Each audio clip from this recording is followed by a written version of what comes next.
A very good morning once again. You're still watching Morning at NTV. It's an absolute pleasure knowing that you actually spend this time to watch this show and get acquainted with the information that actually helps your life grow into the right direction. My name is Romy Busiku, and we're heading into this conversation that is contentious and that relates to the 2021 election. We're talking about the emergency of the United Forces for Change, a pressure group that combines most of the political parties in Uganda, the opposition political parties. I'm talking about the FDC and the People Power Movement, the CP. But then DP was also among that crowd. But then we heard from the president of the Democratic Party, that is Mr. Norbert Mao, coming out yesterday to say those people who represented us at Flora Hotel have nothing to do with the Democratic Party. And he said that the Democratic Party will always be green.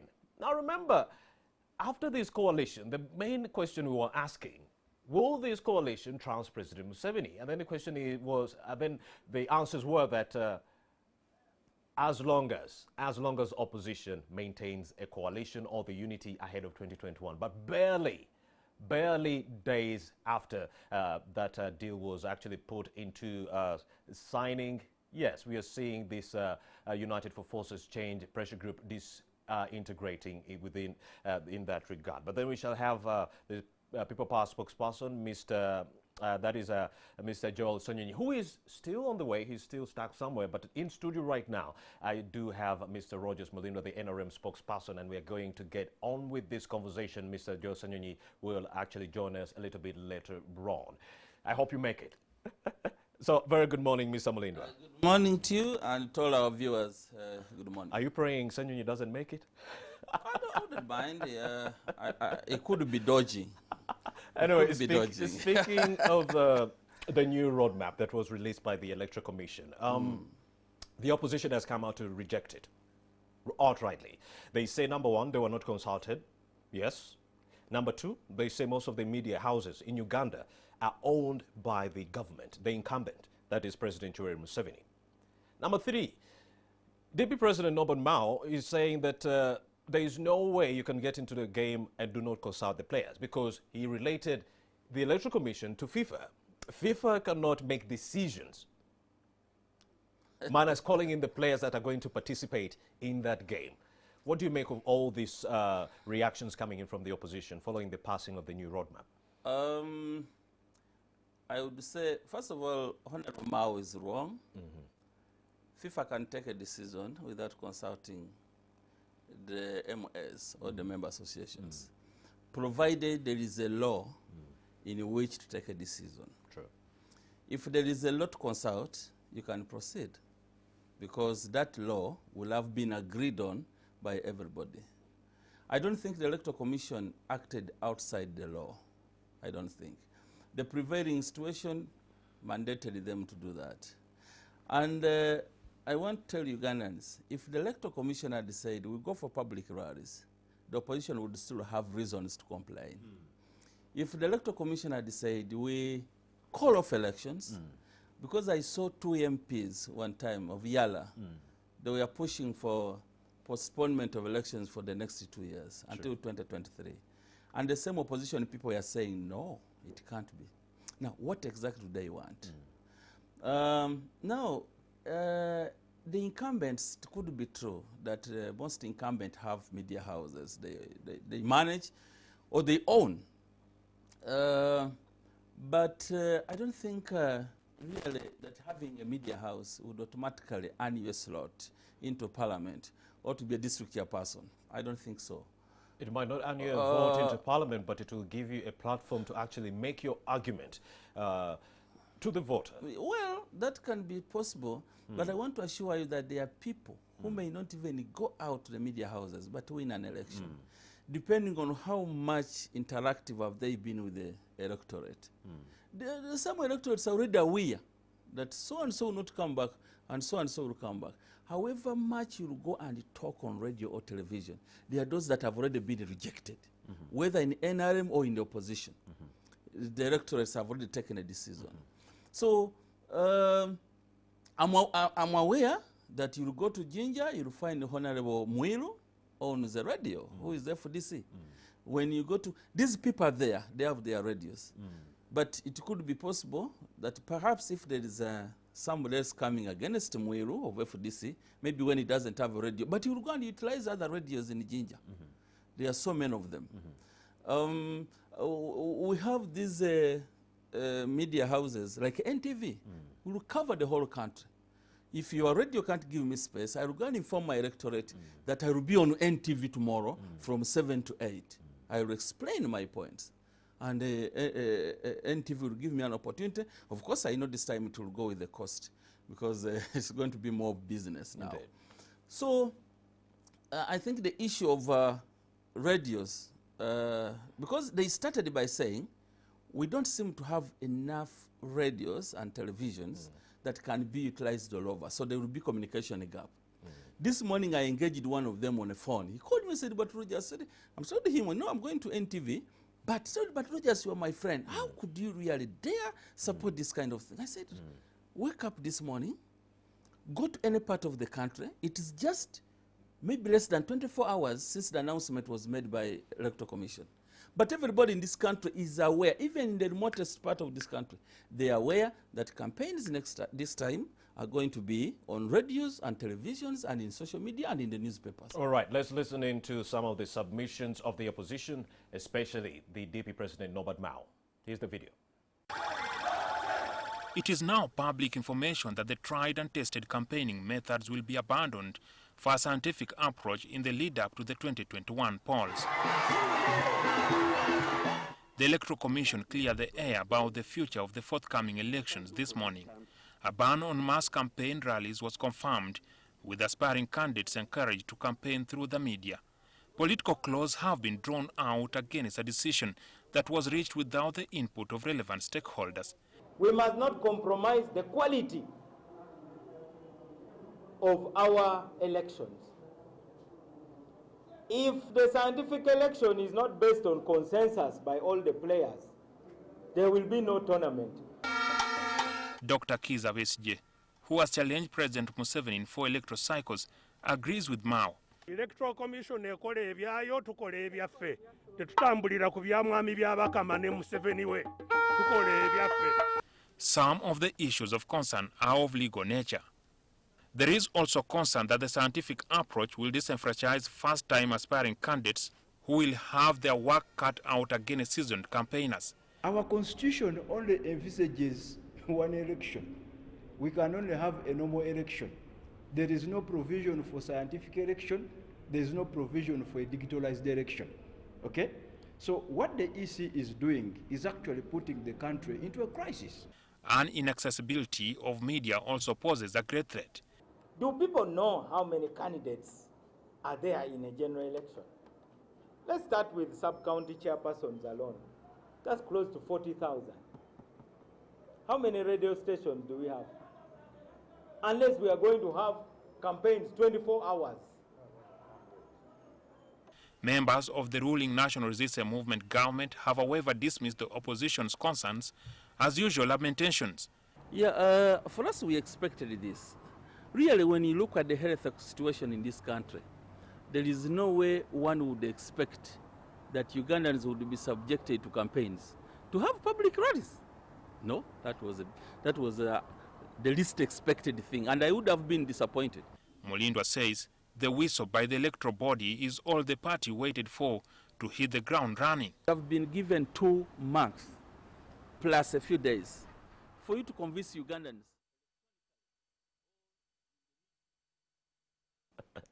I also do have Mr. Mulindwa right here in studio. Mr. Mulindwa, the 2 months, are they enough for the candidates to actually campaign and send the message home to the voter? And also, we have this problem of the border districts. The people at the border districts are not, the radios are not picking the signal of Uganda, of all Uganda's radio stations. They're getting signals from Kenya, Southern Sudan, DRC. So what is being done for those people within the border districts? Starting with the 2 months time period. I think the 2 months is a period good enough for somebody to, because you are not going to move. In the past, we could start our campaigns in November. That's what happened last time. November 8th, it was the official date, I think. And then the voting was February. So you had to do the November, December, and the January, which was about 3 months. But that's when you have to move from one district to another. Now, if you are not going to advance the country like that, and you are going to use the media houses, and you are given 2 months, I think it is fair. And Ugandans, as I said, they are aware. They are aware. They know the strength and the weaknesses of every candidate. These candidates are not foreigners coming to contest in Uganda. They know them. But People Power's Bobby Wine hasn't been in the game for too long. But everybody knows Bobby Wine. That's what we presume. Yeah. It's only me, I got to know Bobby Wine because I think, surprisingly, I didn't know the difference between Bebe Kulu and Bobby Wine until 2017. Because that's not my field. You could ask me about Ronald Mayinja, about Mr. Chisemakula, Maria Mundagira, I could understand those artists, but I didn't know much about these two. So I could mix them up. But those are rare cases. Majority of the Ugandans know him. And they either say, we shall not support him, or we shall support him. Nobody will claim, because I don't know, first of all, I don't know who is going to come from the opposition side now that they are trying to build the consensus and form a united side. I don't know who will come. But whoever comes is known by Ugandans. They know who they are by face, Mr. Mulindwa, but they do not know what plan they bring to the table, what policies they plan to put into play if they take over power. Those are some, like you explain your manifesto to the voter. They might know your face, but they might not know your intentions. What would your policies be if you took over power? And also, if President Museveni is known, in the past, we've seen him campaign massively, even better than these opposition strongmen who have been in the game for a smaller period of time. President Museveni has experience of over 7 elections, but he's still campaigning. He's still going out there, sending his message to the populace. You see, when you are the incumbent, you have quite a lot to respond to. So when you see the president coming out strongly during campaigns, people expected him to do that because they expect him to do that simply because he has been in the seat. He has to answer quite many questions. He has to respond to a number of queries, and he does that. But now, if that's the case, then he's also on disadvantage. So we must appreciate that there is an issue of COVID-19 and the trend must change. Now, for the other candidates or aspirants, those who intend to contest, well, they may be known by face, but they also have an opportunity to put out their issues in the media. They will come here, they will sit here, we shall sit home and listen. I was giving an example that the Electoral Commission announced yesterday the revised roadmap. By midnight, I think the whole country, through the media, had learnt of the same. Everybody now knows there are no rallies in this country. We shall have no rallies. We needed not to have a public rally to communicate that. People use the media. So it's the talk everywhere. You go everywhere. Even my mother in the village, when I was talking to her last night, an old woman of 81 years said, "Mutabani mugenda kukola mutya campaign ezitaliko rallies." But the message was already with her in the village, 100 kilometers away. So I think the opposition shouldn't start breeding a new idea of walking out of this race. Let them come and face the reality. They're walking out because they think it's impractical, having a scientific election now at a critical time when we are dealing with the COVID-19 pandemic. You also have researchers from Makerere University coming out to say that Uganda should actually institute another lockdown for the next 3 months. Up to October. they're looking at a second wave, and we are looking at an election. Don't you think all this will expound on the spread of the COVID-19 pandemic here in Uganda? But which options are they giving us? The opposition, which other way do they like? Should we say we don't have elections until 2023? Postponement, they're saying maybe postpone the election and then involve all the stakeholders, have a sit down, because, talk about the situation. Because that will mean we create a vacuum which is not acceptable constitutionally, because a time will come when the time for the president expires and we need a new president. You saw what was in Burundi recently.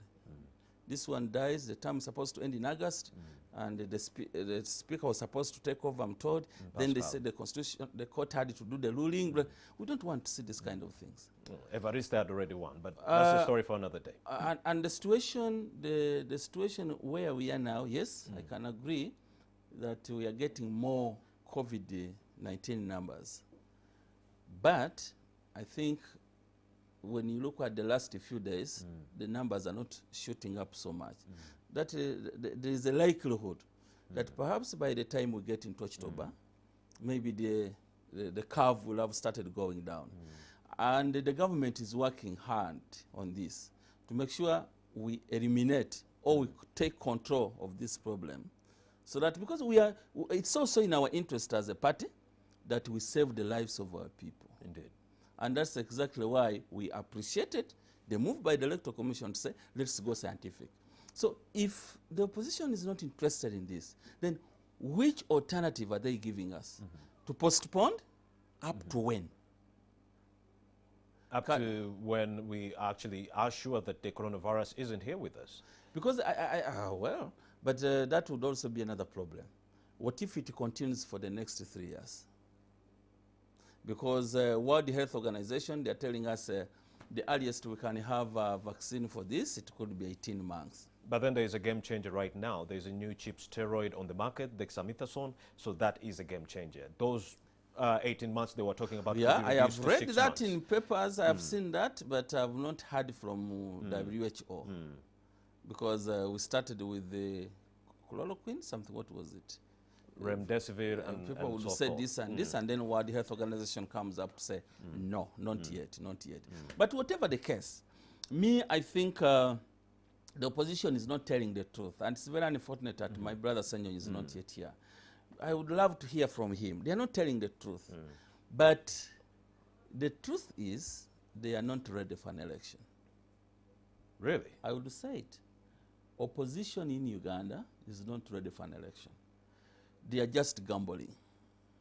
That's why you see them coming together. And I've said this before.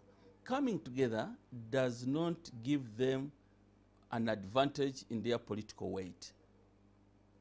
What Mao of DP has, and what Kano Kizza Besigye has, and what Bobi Wine has, that little brought together does not multiply in the numbers. The opposition will remain the same opposition. When you look at the trend from 2006, we won with 4 million something. 2011, we went to 5 point something, I think 8 something.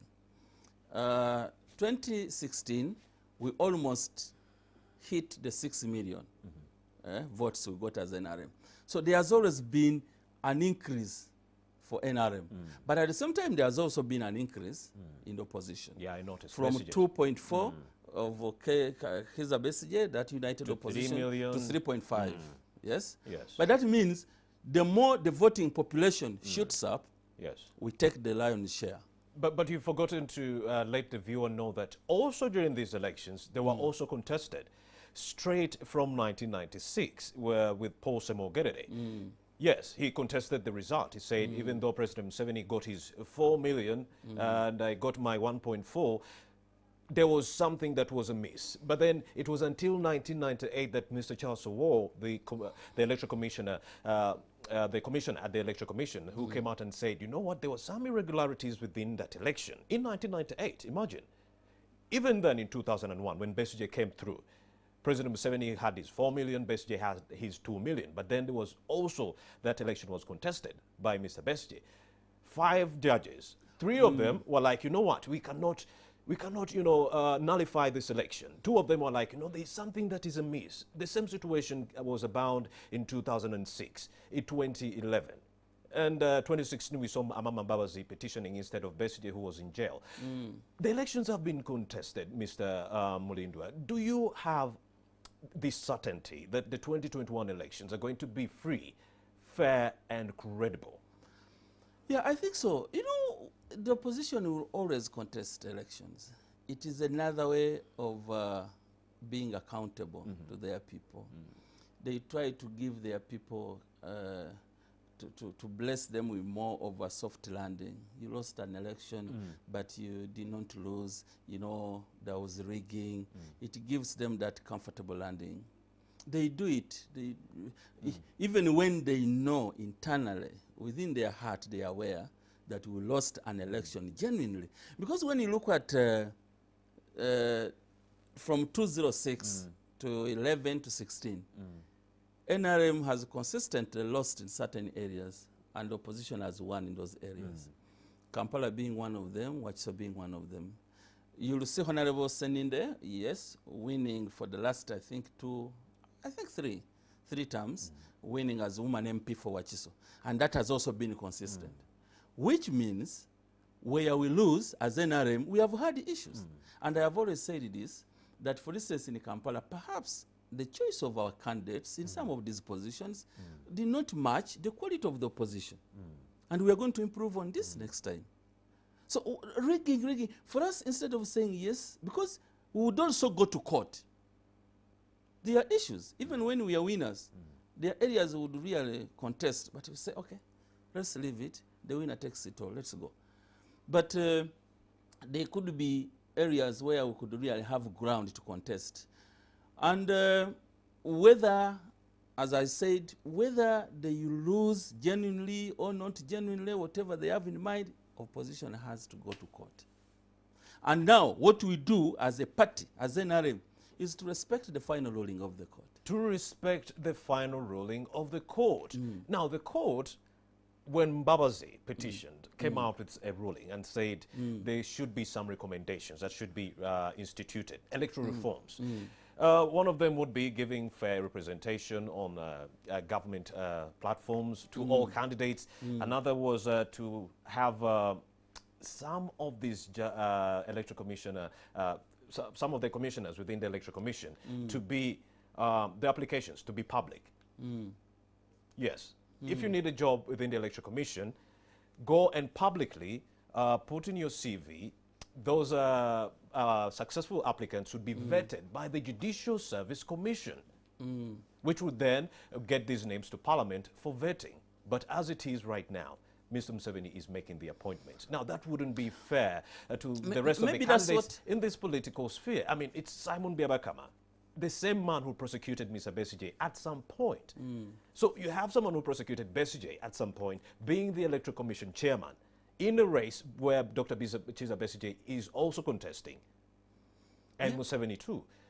Yeah. How can someone like that rule in the favor or rule against President Museveni? I think they had copied that from Kenya, where they could have the public debating nominees and doing what and what.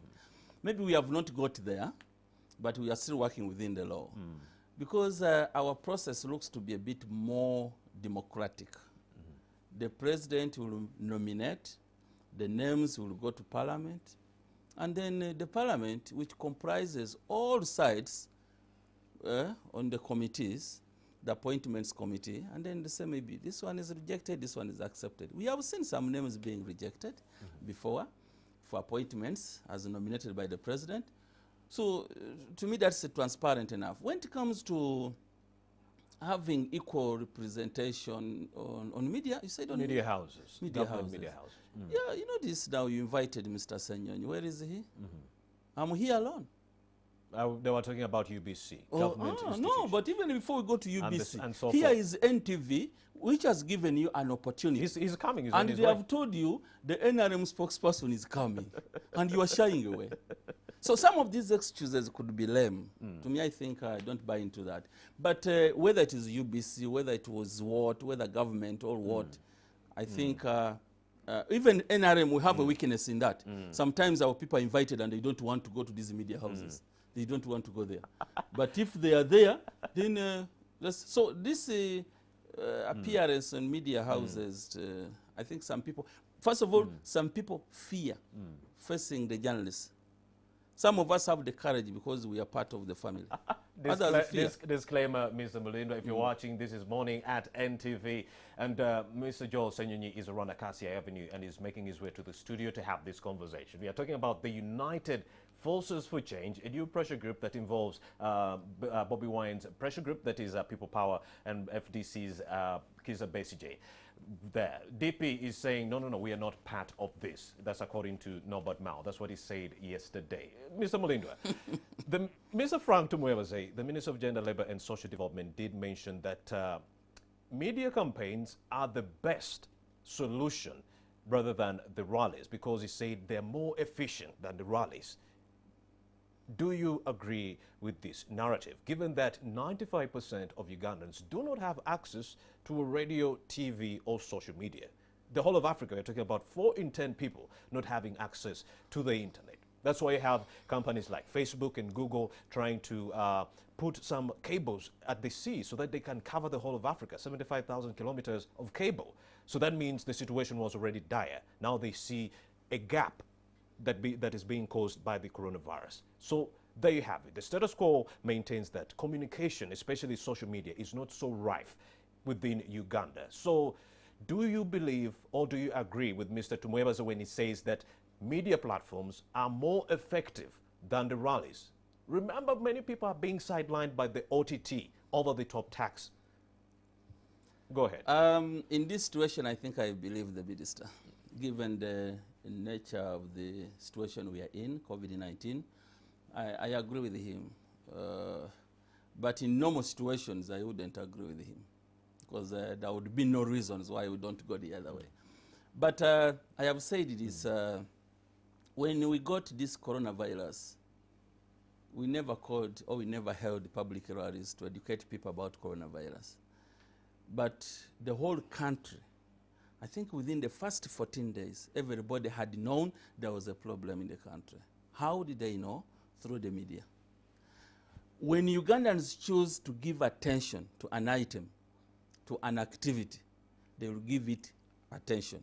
If Uganda Cranes is playing in Nambole, whether somebody has no radio or has no what, you'll find them at least sharing the info. They will sit, maybe somebody with the radio, social distancing, and they listen to one another. Info, that's what we are saying. Yeah, won't that be another recipe for disaster, spreading the coronavirus? People clustered around one small radio. What I'm saying, that for instance, now people have not shared the radios, because the Cranes example I was giving is different. That is when but that's where we're heading. If people have to share the radio. But now people have radios. People have radios. There are very few people who don't have radios. You know, this excuse is not there. Some people, yes, they could be the poorest families that don't have the radios. But majority of the Ugandans have the radios. I want to believe that. But they may not have the televisions because of power. Which will be distributed. I don't think we can give a TV to everybody. Wait. But the radios, I think people can have radios. You can give TVs to everyone. You can't give a TV to everyone. That seems to be government's plan, at least a proportion of the population. I don't think it is practical. I don't think. I don't buy into Why? that idea. Why? No. Because you need to make sure everybody has power in the home. Because unless you are bringing solar TVs when they are using solar, but still with the solar, you have to make installations, which is also costly.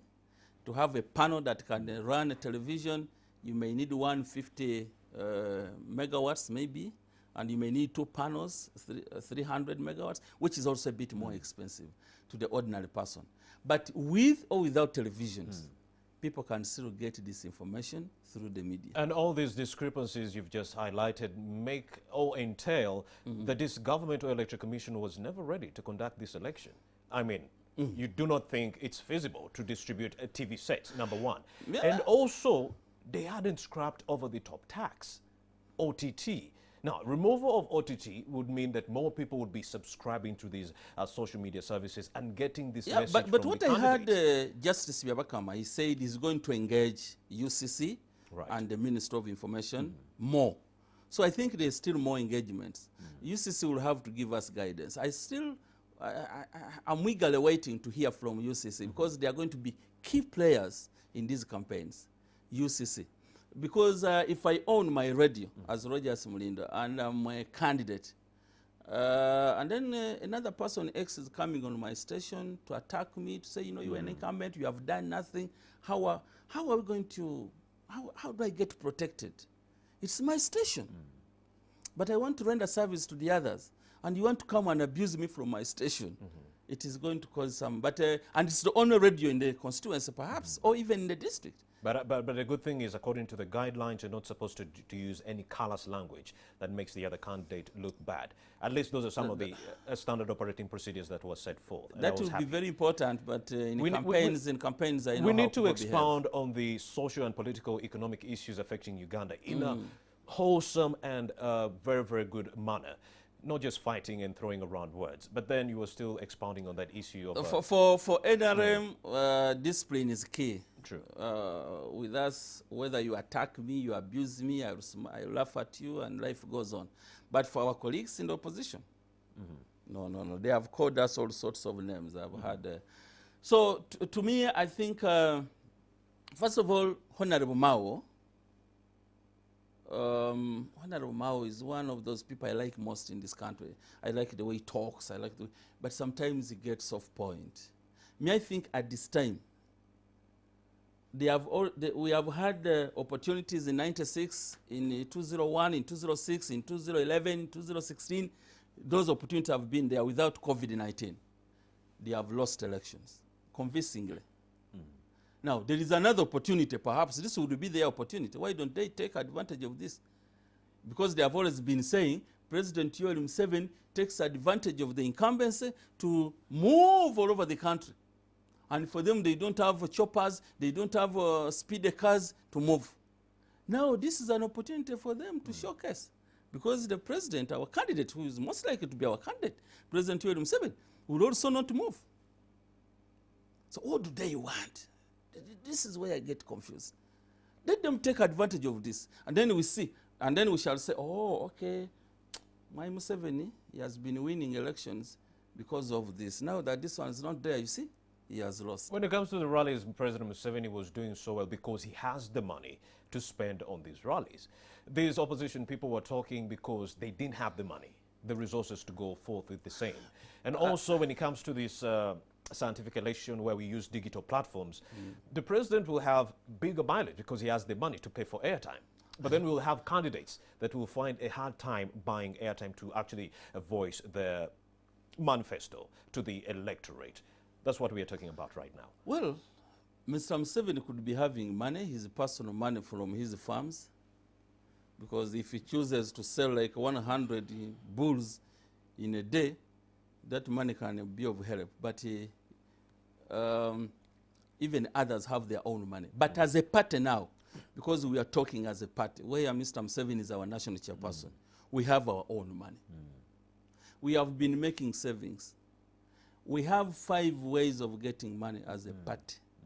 One, there is money we get through the government from everybody, for every party that has representation in the parliament. And that money is shared on numerical strength. The more MPs you have, the more money you get. So we take the lion's share. We do the saving from that money. During nominations, we charge nomination fees. At every elective position, we do savings there. Okay? For the MPs in the parliament, we tax them monthly, a certain percentage. If you are NRM, mandatory, you have to give us the money. We do that. Then we also get money from some friends within. There are people who come voluntarily and they say, NRM, you remember one time we had dinner for 2 days and we collected 16 billion. We never invited a foreigner. Those were Ugandans. Because we have the silent majority. You don't see them. But people are there and they are for us. And then we also have some friends that come to our rescue as a party.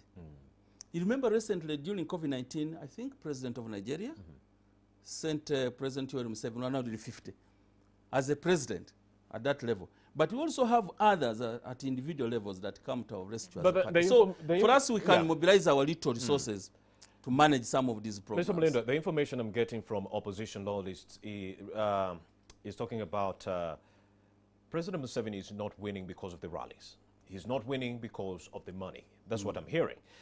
President Museveni is winning because the political ground is not leveled.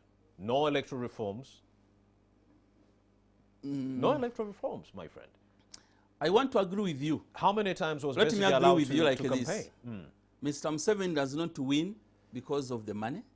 What else did you say? And the rallies. And the rallies. They were saying it's just because the Yes. political ground is not leveled, there are no electoral reforms. 100% I agree with you that even without rallies, we just wake up one day and we fix a date for an election, Mr. Museveni would win. Without spending a coin, without holding a rally. Why? Mr. Museveni wins because of the service he gives the people. Service delivery. Only, that's the answer. So whoever is trying to advance that argument, I support him. Museveni wins because of the service delivery. What has he done?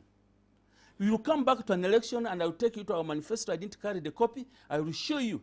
On a certain page, the president said, I'm going to work on bridges. One of the bridges I will accomplish in this term will be Nairo Bridge. And people will drive on the same bridge, which has become a tourist attraction.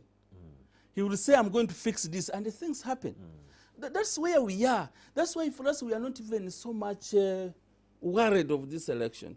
Whether it lasts for a week, a month, or 2 months, we have what to show. We are just going to give people reminders. People in the north, your market we promised, this road we promised, this city you wanted, this what, these things are there. And our people are aware of them. Of course, I know the opposition try to pinch some of these achievements and they try to downplay them. But you know, you can't tell somebody that the bridge is bad when the bridge is there and everybody sees it.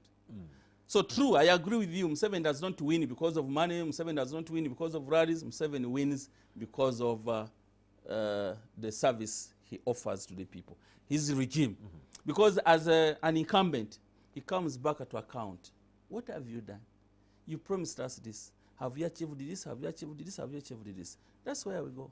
So basically nothing new to offer but working on promises. Let's take a look at the United Forces for Change coalition. What are your thoughts on this new pressure group? Is it a threat or is it ignorable? We are not shaken. And this is not the first time. And I'm not yet sure whether these people are going to agree, whether unity will be there. I see a scenario where Kano Kizza Besigye comes in with 3.5 million people.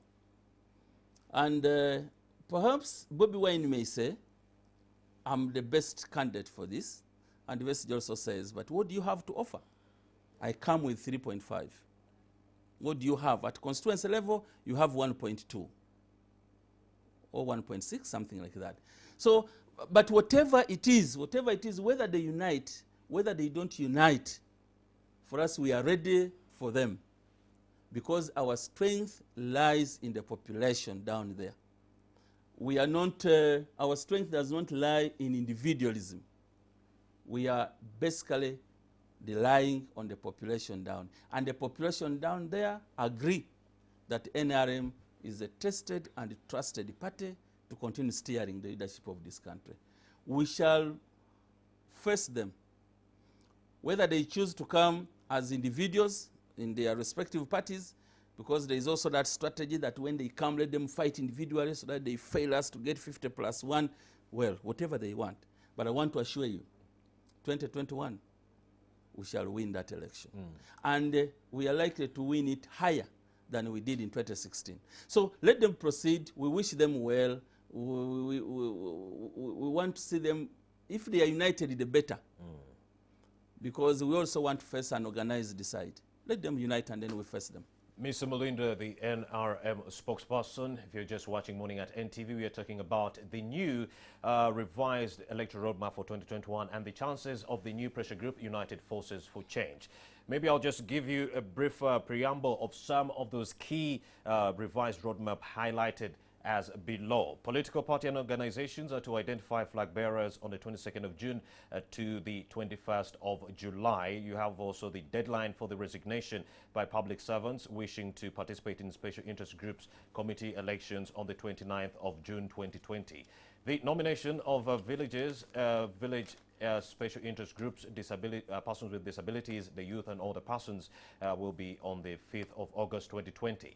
The deadline for the establishment of academic papers with Electoral Commission by aspiring candidates for local government on the 7th of July. Deadline for the establishment of academic papers with Electoral Commission by aspiring candidates for parliamentary elections will be done on the 11th of August.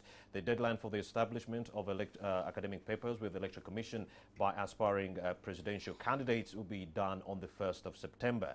The deadline for the resignation by public servants aspiring to contest for parliamentary elections will be on the 12th of July.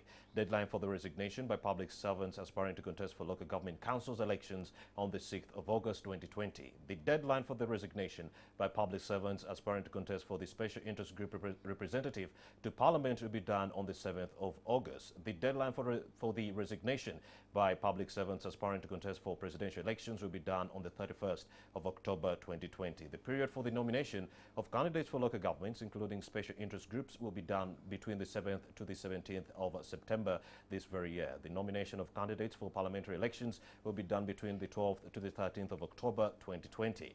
The nomination of candidates for presidential elections on the 2nd to the 3rd of November. And the good news is that I do have the spokesperson of the People Power Pressure Group, that is Mr. Ssenyonyi, and he's right here in studio. Let's take a brief break. We'll be right back with him and Mr. Mulindwa. We'll be right back.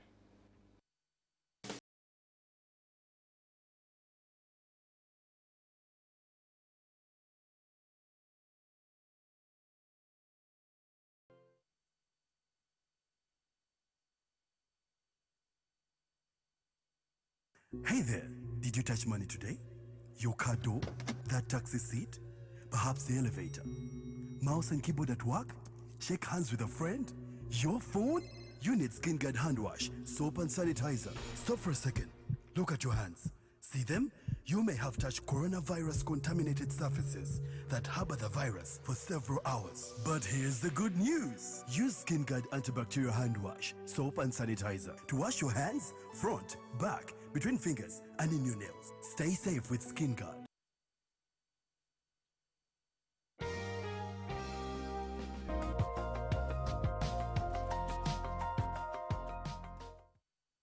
Rizi originates from Buhweju Hills. Those hills, if you know them, they're called Bisia. That's where the catchment, the origin of Rizi is. But it pours its waters into Lake Victoria through a network of wetlands. These wetlands actually traverse lakes like Mburo, Kachera, Nachivare, and Chijenavorora, among others. And so a number of districts are participating or are sharing in the waters of River Rizi. These include Mbarara, Buhweju, Bushenyi, Ntungamo, and Isinjiro. Of course, the water of Rizi is very critical in terms of our domestic and industrial use, and that's why now it is important to protect the river. Why are we concerned about Rizi? We are because there is a lot of unregulated activities that are taking place, and these are affecting the ecological, economic, and social functioning of the river, and eventually they are affecting the livelihoods of people, and also in terms of production.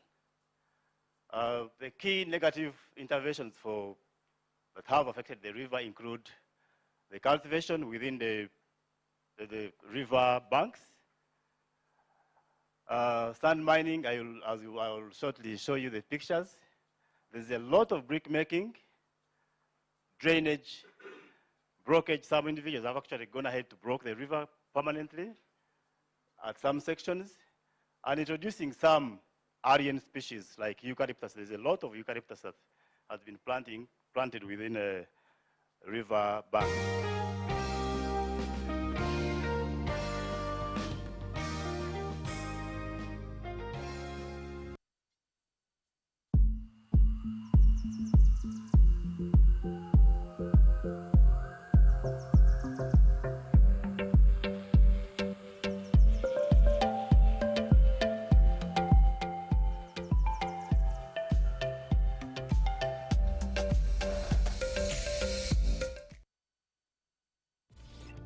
Hi, my name is Paul Duke Kaganzi, and I work with Duke's Garage.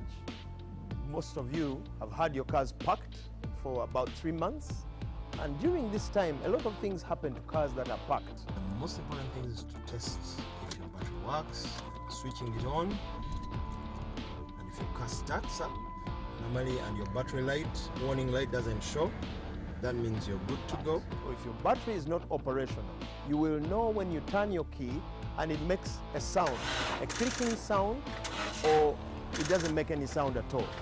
If that happens, it will probably be because you did not disconnect the negative terminal of your battery to prepare it for storage.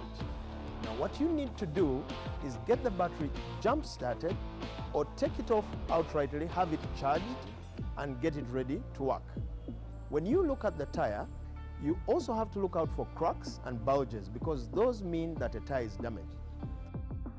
Test the window switches by opening and closing to make sure they all work. Twedeco, every life matters. This message was brought to you by Viva Energy and NTV Uganda.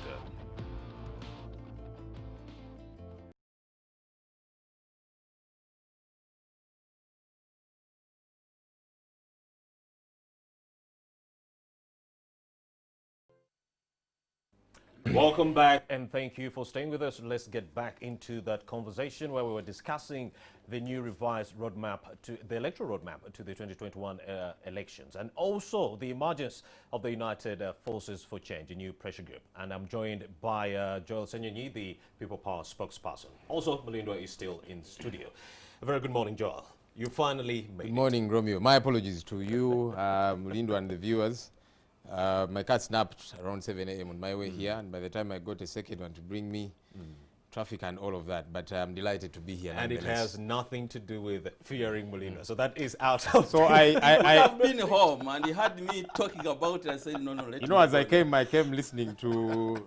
I had him call himself the NRM spokesperson. Yes, he's actually the spokesperson of the NRM Secretariat. Yes. There's a spokesperson of the NRM. Now I'm educating him about his party constitution. Karoro Kurut is a spokesperson of the NRM, Ofono Pono deputy. So he speaks for... No, you are not aware of what happened in the national conference in 2015. No. All right, gentlemen. Let's get back to it. Let's get back to it. The Lukbara have a saying that liars have short legs. We can have time and I educate the truth comes up soon. But yeah. Let's get back to the conversation. We are talking about the new revised electoral roadmap. Now we are talking about scientific elections. There won't be any rallies. Mr. Joel, do you think it's rational to have such an election now that we are grappling with the COVID-19 pandemic and the lockdown? I think it's preposterous. It's ridiculous. It's a big joke. The Mulindwas of this world, of course, love it because it works for them. Look, a scientific election violates, you know, when you read the Constitution, Article 1(4) of the Constitution, it envisages free and fair election, a participatory election. Now, a scientific election actually violates that. It goes against that in every sense of the word, you know. And the other challenge also there is, you see, the Electoral Commission generated this idea after a meeting. It was born out of a meeting with one candidate, one of the candidates called Yoweri Kaguta Museveni. Where are the other stakeholders? You know, because you see, Museveni is an interested party. He's going to be a candidate in this election. Yes. So for the EC to go sit with them and then he gives them directives about what to do, it's very problematic. You should involve the other stakeholders. There's several other stakeholders. There's aspirants for the presidency, political parties, religious leaders, civil society organizations, you know, cultural leaders. And the EC normally touches base with these people at some point. So why not begin now such that it's an all-inclusive process? But one candidate went and told them, no, so we'll not have elections, campaigns. Everybody should go and campaign on TV. Why? Because it works for him in many respects. You see, majority of our country's population actually don't have access to TV stations. I mean to TVs, TV sets. Indeed. And I heard Mr. Museveni say that they're going to buy for all of them. Mulindwa was saying, as I came, I kept watching him say that it's not viable. So then why are you saying people should campaign on TV when you know it's not viable? You see how they shoot themselves in the foot. Preparation. There's places in this country. There's a district called Buko in the Sebei sub-region. There's a district called Amudad in Karamoja sub-region. Those districts don't have Ugandan signal for TV and radio. They actually have Kenyan signal. So here you are telling them that you're going to be campaigning on TV and radio stations. It just does not make sense at all. That works Mr. Mulindwa was telling me, in that case of the people living in the border district, that they can be listening to these radio stations in the neighboring districts. How viable is that? That if you're a candidate and you know that there's a Kenyan radio station that is being listened to within that border district, go to that radio station. Yeah. Is that viable? Of course it's not, because, you know, then that's different territory altogether, yeah? You see, this regime is preponderant over the media. They've got a very tight nose over the media, including state media. I was at UBC in 2011. That's where I began plying my media trade in 2006. So 2011, Dr. Besigye was campaigning, and they were meant to avail to him free airspace. They did not. He had to pay. He paid money. The managers received the money, and they refused to put him on air. So I thought, these guys are actually thieves.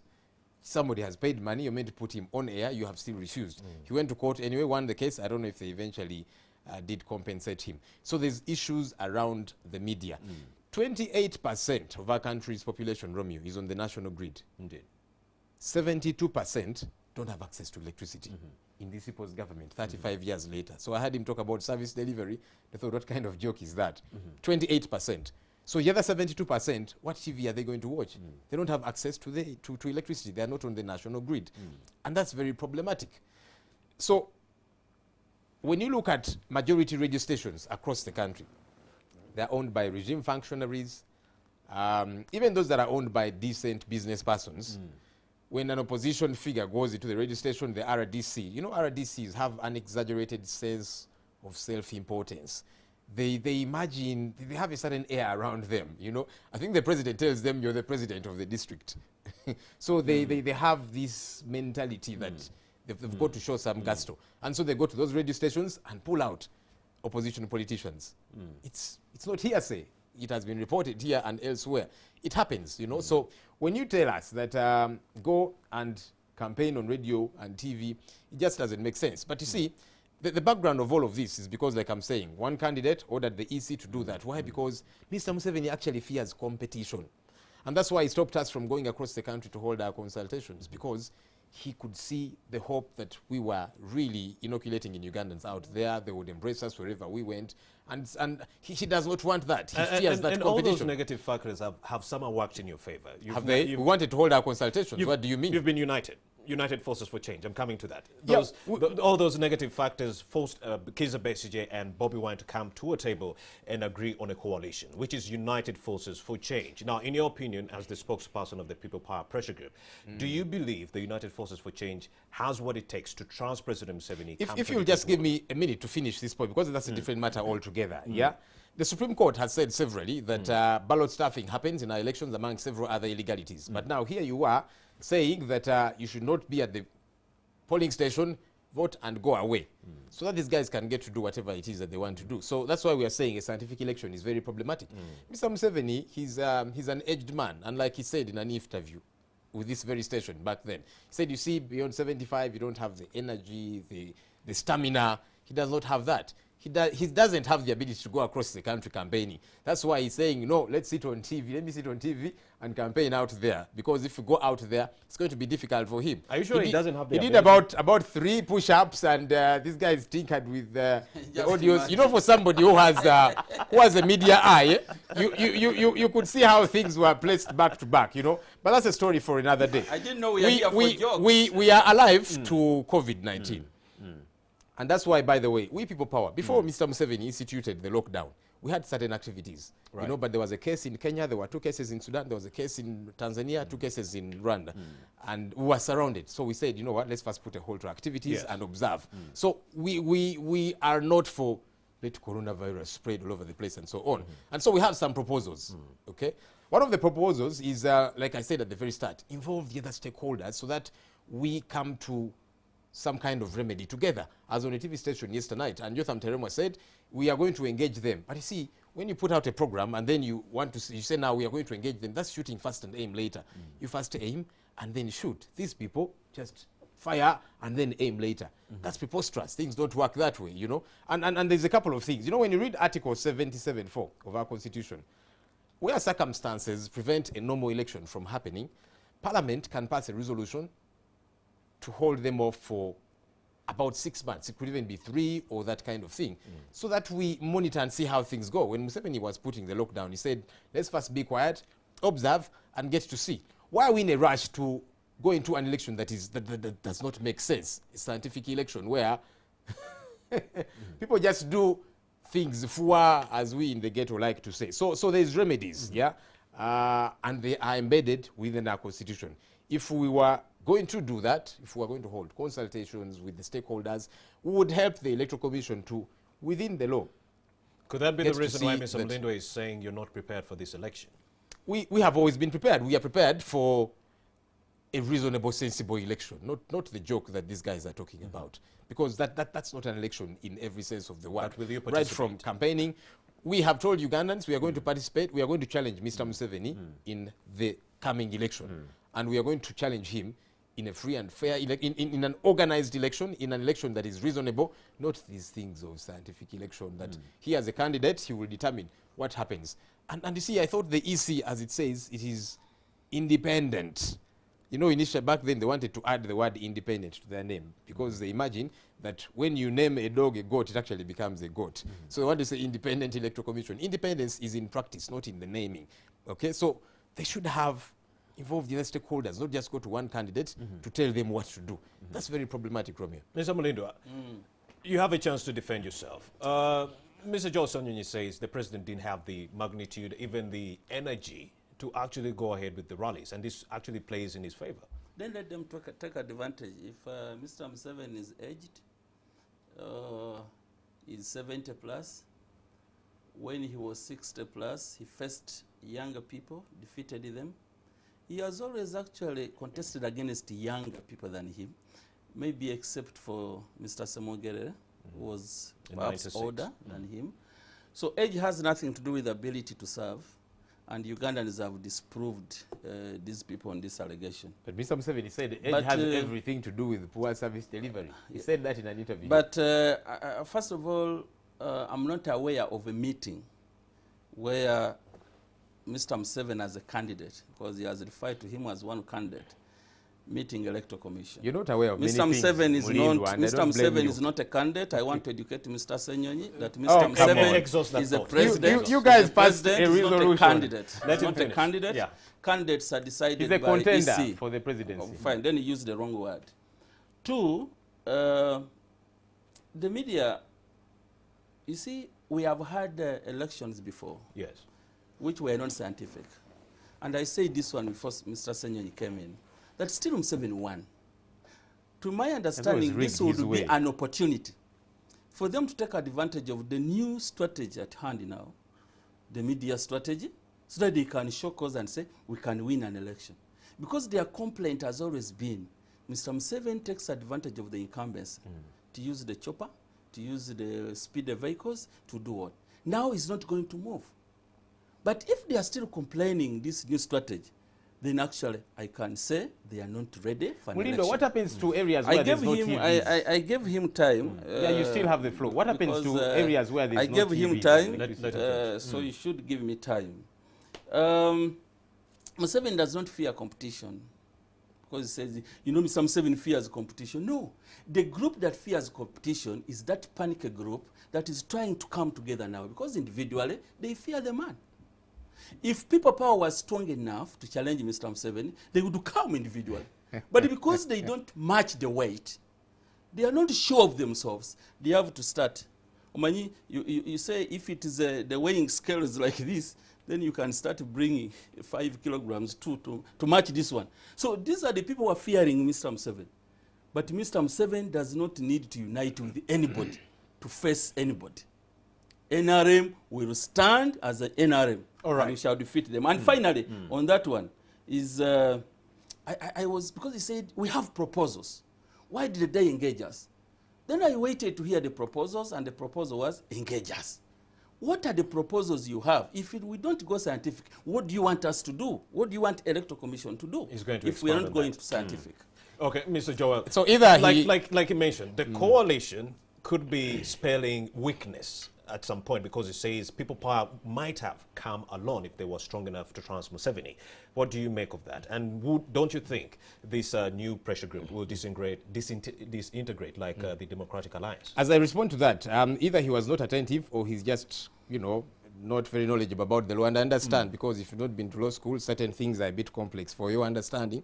You know, I pointed him to Article 77.4 of the Constitution. So you guys have some lawyers at the NRM Secretariat. Engage them, they will enlighten you about this particular law, and that's the proposal that I was putting forward. But like I'm saying, I don't blame him. He didn't have a good understanding Why don't of you it. say it here? But Well, if I'm I saying, don't have a good Article saying, 77.4 provides that where an election cannot be held in a normal way, there's provision for Parliament to push it for up to 6 months, 2/3 majority of Parliament. So that's the proposal. Go and ruminate over it with your lawyers. Now, getting to the question of, by the way, what you're calling a new pressure group, there's no new pressure group. There's no new formation or whatever it is that you guys want to call it. Put it in perspective. This is forces of change, forces that are interested in change, saying we can actually get to work together. There's things that we can do together. You know, for a very long time, Ugandans have been calling on forces of change to be able to work together, because you're on the same cause, you're interested in the same thing, shoot in the same goal, okay? There was an attempt at that in 2006. It did not work out. People were disappointed. 2011, there was another attempt, IPC. It did come through. 2016, there was another attempt, TDA. It didn't work through.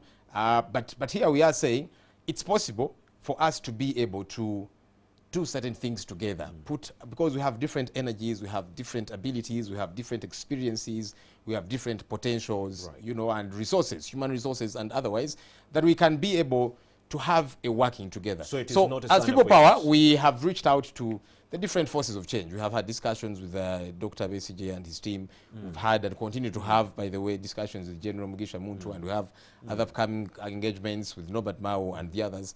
And in our discussions with all these good people, one thing has become very clear, which for me I believe is the foundation. We all say that it makes sense for us to work together. Now, working together does not necessarily mean, like you're saying, coalition. It doesn't mean now disband your parties and form one or that kind of thing. Sure. But saying that it's possible for us to put energies together, it's possible for us to put potentials together, and that kind of situation.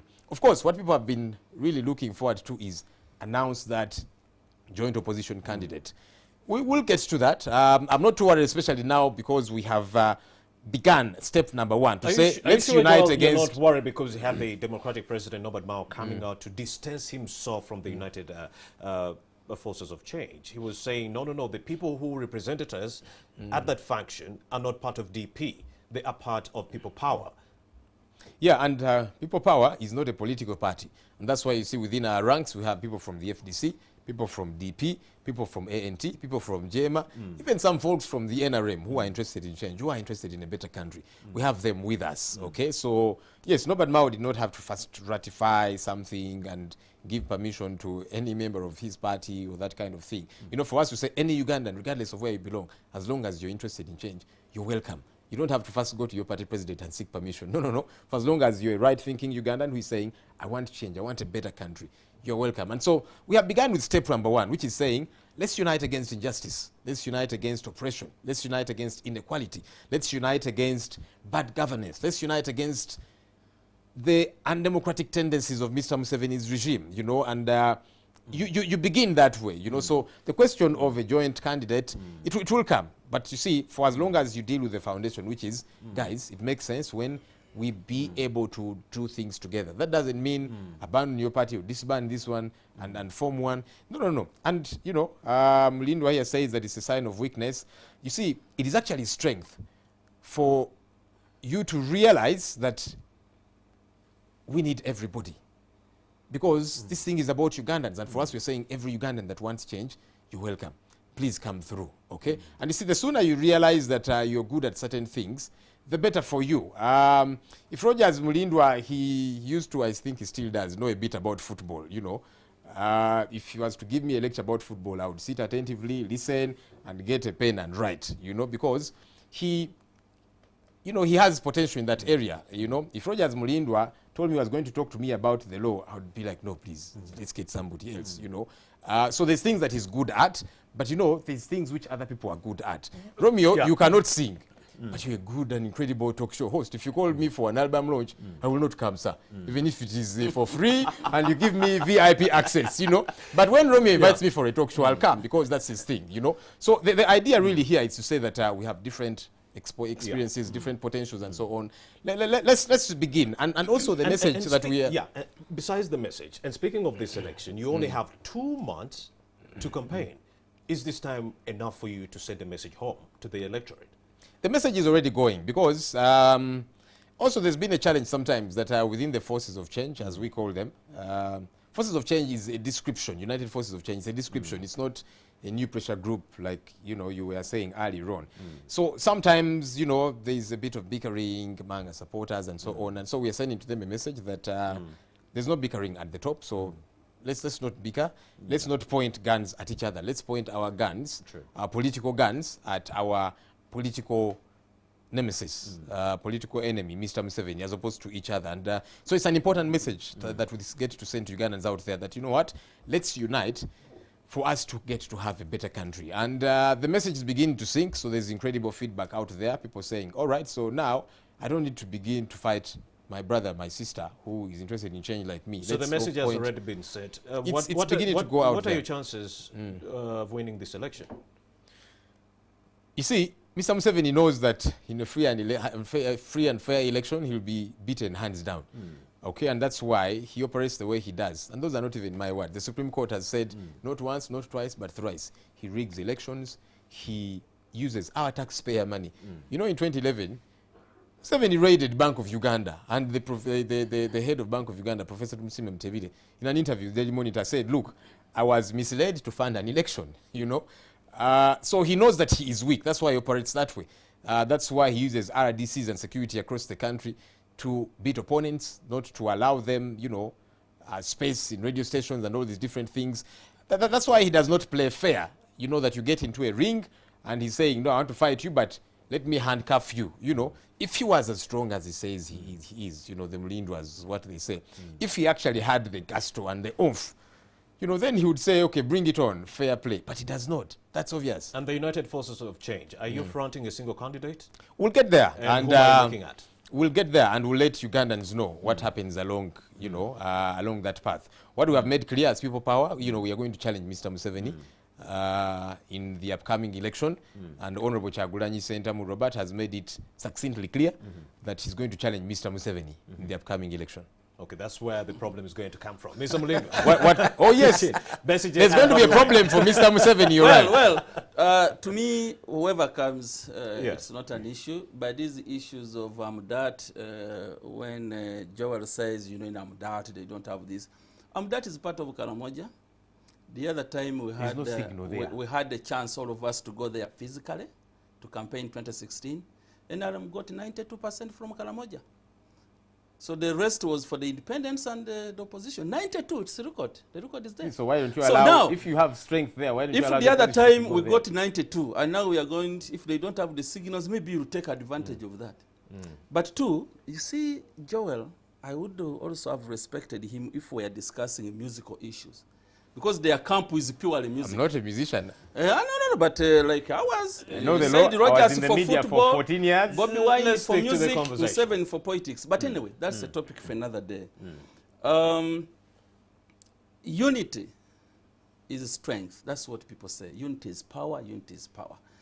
But when you look at the opposition, it is about a week since they not even a week, since they launched this coalition of theirs. It's not a coalition. Whatever it is. Again, that's the challenge with people. They don't listen, so they see things from, I don't know which perspective. I want to tell this nation from here, just as you have heard Joel saying, Bobby Wine has always proved the country that he will contest against Museveni. Besigye is also doing the same. These forces can never come together. But even when they do, they don't match the political weight of Mr. Museveni. They don't match the political weight of Mr. Museveni. They don't match the political weight. Mr. Joel, what do you make of that? You do not match the political weight of President Museveni. And if you do, and you win this election, what would you bring on the table? Different. What different aspects would you bring to the table? So Mr. Museveni is afraid of our political weight. That's why he will panic this way. That's why he will want a scientific campaign. Because he knows what it means when we go to Ugandans out there. He has tested it, But even when we were... This scientific election works in your favor. How does it? We're not able to go and campaign. Bobby Wine is popular on social media. I mean... There's a section on social media. But you see, like I was telling you, so less than half of our country's population is connected online. And like I told you, 72% of our country's population is not on the national grid. So yes, we have social media, great, but there's many others that are not on social media and we don't want to lock them out. You know, so Museveni fears that. He fears our interaction with those people because he knows that Ugandans have had enough of him. Service delivery is bad. I kept hearing him say that, you know, people vote for Museveni because of service delivery. Are you kidding me? The man promised girls pads. To date, he has never delivered them. He promised students mathematical sets. To date, he has never delivered them. Okay, we've run out of time. He said by 2020 will be in middle income status. That did not happen. I'm sure Rogers Mulindwa. Talking of pads, we didn't know himself, COVID-19 was coming. We didn't know the floods were coming. We didn't know rain would wash away hospitals in Kasese. You made the promise in 2016. COVID has come in 2020. Oh my goodness. Joel, let's say you have the political muscle to win this election, and you do. What different aspects would you bring to the table? We've run out of time, just to wrap up this conversation. So we want to institute an accountable leadership, and that's why we say people power, our power. Power belongs to the people, so those people should be able to hold leaders accountable. Currently, these guys do whatever it is that they want to do in a manner so wanton, nobody holds them accountable, you know. And you'll hear Mr. Museveni say, I am not serving you, I'm serving my children and my grandchildren. Ugandans, listen. You see, Mr. Museveni tells many lies, yeah? But there are things you should believe about him. When he tells you that, he actually means it. And that's why, you know, for him, he'll fly his children to Germany to give birth on our taxpayer money. You'll take your wife to Kaempe Hospital, she'll give birth on the floor, so great and she might die in there, two. you know. So we want to institute accountable leadership. We want to build institutions. You see, currently we have big men, big people, as opposed to big institutions. Ours is, we want to make sure institutions are bigger than people. You see, currently we have a big institution called Mr. Museveni. So he roughshod over each one of them. He roughshod over parliament, he roughshod over the judiciary. You know, you've heard him severally say, you judiciary, the case where you decide cases, you want to take us back, you know, to those days. You should just be deciding chicken cases. That's an arm of government, you know. The other is service delivery. You see, we have a plethora of talk. When you read the NRM manifesto, amazing, incredible things, you know. But you see, there's a paucity when it comes to service delivery. But you see, the reason that is the case is because we have dealers as opposed to leaders who are in charge of our country. We have guys who are more concerned about the next election as opposed to the next generation. So they will call Joel Ssenyonyi and they say, you know what, why don't we give you 10 billion shillings and you leave Bobby Wine alone? It does not occur to them logically to say, but you know what, this 10 billion shillings, it can actually build some hospitals, it can build some schools. When you do that, actually people get to at least appreciate you. You have built some schools, you have built some hospitals, but you see, theirs is they think, once we grab Joel Ssenyonyi, we have eaten a portion of that. It's the election, not the next generation. Build hospitals. That money you want to use to bribe some of us. Build hospitals, build schools, make the country work for every Ugandan. Mr. Rogers Mulindwa, he's the NRM Secretariat spokesperson. Many thanks for having made the time to speak to us. It's been an absolute pleasure. You, with your side, you've pointed some good arguments. He's also pointed up to some very good arguments. We shall continue with this conversation at a later He's done with the date. incoming government. My name is Romy Busiku, and many thanks for having joined us from the very beginning up to the end for the kings, queens, young boys and girls who are celebrating their birthdays on this particular Wednesday. Have yourselves a joyous one and have a blessed day.